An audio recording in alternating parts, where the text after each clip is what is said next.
I'm pleased to announce the latest evolutionary step for independent film festivals and competitions that is truly revolutionary. The Various Artists Independent Film Festival was created for you, giving you, the artists, an opportunity to showcase your talent and creativity in a way that's never been done before. Our festival combines all of the components you love about independent film screenings and competitions with the convenience of mobile streaming and the ease of social media. So if you're an artist looking for that big break, or even a seasoned professional looking to take one more shot, this film festival is for you. Here are some of the differences between us and other film competitions. This festival has no expiration dates for films to be eligible. What does that mean? It means whether you finished your film 6 months ago or 6 years ago. As long as it's completed, it's eligible. We believe your vision, passion, and hard work should not have an expiration date. Now let's say you're still working on your film and it won't be completed until 6 months from now. No worries. This film festival is a year-long competition. What does that mean? It means that we accept submissions in each yearly quarter. Once you and your film are ready, click on the Submit icon and your success story will begin. Please read the rules and regulations thoroughly before submitting your project. All submissions must be under 45 minutes, not including the end credits. We at Various Artists wish you good luck. Okay, roll sound. Oh, background. Action. I am a singer-songwriter. I'm in the circuit. I do a bunch of theater. I'm an associate professor. I've been a filmmaker for 15 years. I saw that you guys are going with the online festival. I went on Film Freeway and started looking for festivals. I hear about the VAiFF and one of my friends. Well, it was interesting when I first went to the website and seen all the different categories, sliding tablets and things. That was much different than other festivals. And it seemed like a well put together festival with a lot of energy, a lot of cool people. It feels like you're part of a community. It feels like a family. I think having a community like VAiFF and being part of that now is going to open doors. It was just awesome to get into this festival.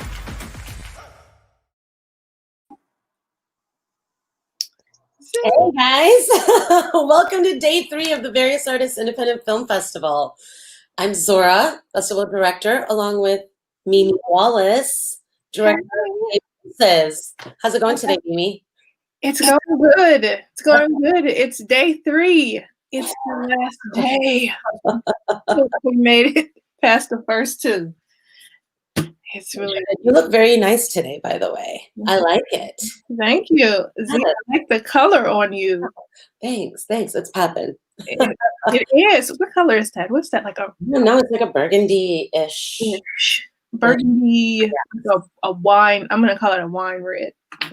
Sure, I'll take it. I like that. So, viewers, we've had 2 days of films and filmmakers and questions and spotlight screenings and Chicago film showcases. So it's been pretty full and intense, and we have loved every second of it. And today is day 3. So, Mimi, what do we have going on today? Today, we have a lot in store for you guys. Today, we are getting through the categories. We have a lot of categories to get through. So today, we have animation, we have children and family, we have documentary, foreign, drama, we have TV and web pilot, and then also at the end of the show, we will be announcing the winner for the 2020 Various Artists Independent Film Festival Production Grant. So, yes. So all of our nominees in this whole festival are eligible for a short film production grant, which will be offered by the Various Artists Foundation. And the winning filmmaker will take the grant and produce their next short film, which will premiere at VAiFF Season 5, which will be next year. So we're definitely excited about that. And I hope you guys tune in to check that out. So what do we have up right now? Who's in the green room? It's who is in the group? Squad. Hey, what's up? Hi, Georgia. What's up, honey? Just fixing my hair. I love it. I What love are we it. doing? What are we Getting her doing? together. I don't like I'm hot. It's, you know what? It's, I don't know. I'm like, what's the weather? I don't know where y'all are. Where y'all at? What's the Hot, weather? sticky. LA. Oh, well, there you go. LA is nice. It's nice weather. It's hot, though. It's really hot though, but yes. So I'm gonna leave it up to you guys. You guys see who's in the green room. You guys know what you're doing, and I'm ready to watch a few films. So good luck to both of you. Let's do it. Let's do go. it. We you guys, we have animation that's coming up next. Call me. So, we got Steve, who's here with us on the couch, and we're gonna chat with him. Steve, how are you? Great. Fabulous. Steve, where are you right now? Davenport, Iowa. All right, I see a lot of sunshine. Yeah. Spotlight. Yeah, so if you think about Davenport, Iowa as a rectangle with a nose on one end, which is the Mississippi River, I live in the nostril. Interesting. I like that. Yes. I have never heard anybody explain Davenport like that. Okay. In the nostril. All right. Steve, you'll be premiering your film, which is Couch's Crazy Cartoon Commercials. It's an animated film. Can you tell the viewers a little bit about the film, what they should expect? The unexpected, of course. But the thing was, for the last almost 5 years, I challenged myself to do an animated podcast called DrIamParanoid.com, where you can see all 57 episodes, no, 57 episodes, because I'm going to hit 60 episodes. Every month I do one, and so it's been almost 5 years. And from this is a guy in the future, and so he has all these commercials from the future. And so this is a compilation of those commercials from the future. How did you get into animation? Well, I was public access director for a cable company in Muscatine, Iowa.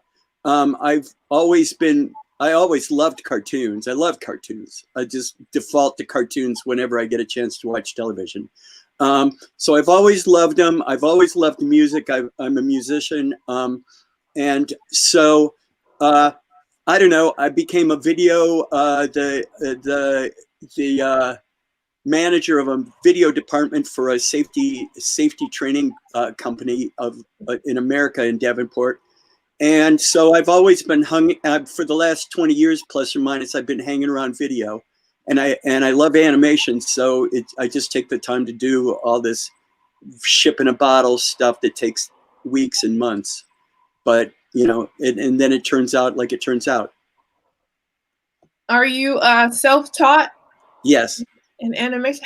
I'm always fascinated by that. How long does it take, like if you're self-taught, to really perfect animation? All you have to do is do it for about 3 or 4 years, and eventually you'll know what you're doing. Bash your head against a rock enough, and eventually you'll know. That's my method. Okay. I don't know. Now with YouTube, there's tutorials, and that can cut down the time, but really it's, you know, do what you love, but add time, and eventually you'll be good.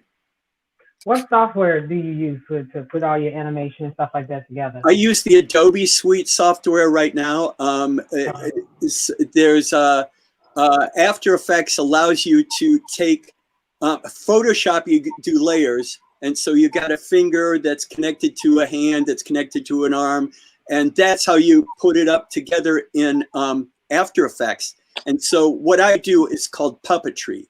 And so I actually make these animations like puppets. Okay. Because I'm like, I tried animation for probably 6 seconds, and I was like, this is too much. And then I was like, okay, I would try something else. we got a few comments coming in, so we're going to get to one of the comments or a question. Yeah, we got Carl. So a question from Carl. Carl wants to know how much has it advanced from now since when you started? I think he's referring to animation. Infinitely. And it's only getting better every day.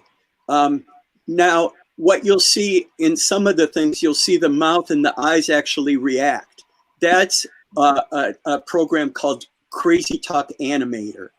And that will actually allow you to put WAV files in, and then it will change the face so it actually looks like it's talking. It's real complex, but now there's iPhone apps that you can do the same thing with. Just hold your face up. Whether you can port that out to an animation or not, I don't know the answer because I use Crazy Talk. It costs like, I got about $400 or $500 into it, so I'm going to use that instead of the iPhone. Listen, you use what you have. Indeed. What's the is there a most challenging part about doing animation? Like, what takes the longest to complete? To go like this, and then to go like this, and then to go like this, and then to go like this, and then to go like this, and then to go like that for like 2 weeks, and then you got an animation. Okay. It's very like the paper with the roller with the basketball. Yeah, yeah. And it allows you to see how life works. It's pretty interesting because then you see how birds fly. They got their wings and they swoop down and stuff. And you got to pay attention to that or else it doesn't look true. And when it looks true, it can be funny or endearing or whatever emotional effect you want to add to it. So I went for funny, but it's still got to be true. Who has influenced your work that you do now for animation? You know, all the way back from Ren and Stimpy to Crick Falusi was a genius. There's all these guys. I mean, Don Hirschfeld had a great thing called Rejected that everybody should see. It's about this guy that went slowly mad when he's trying to do commercials for people. And I suppose that's influenced this as much as anything.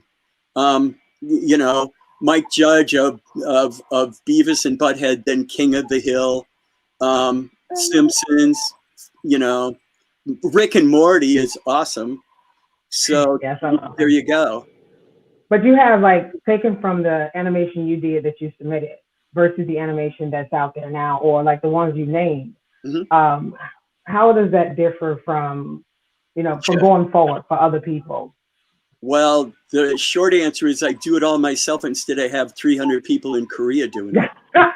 Okay. And I'm limited by the time that it takes. So it's not as good as I would choose it to be. But yeah, whatever. It's still animation. Yeah. I was just thinking like the ones you named versus the one you submitted. It's kind of two different, like 2D, 3D type of the graphics is the key. So you're going to use more software is what you're saying.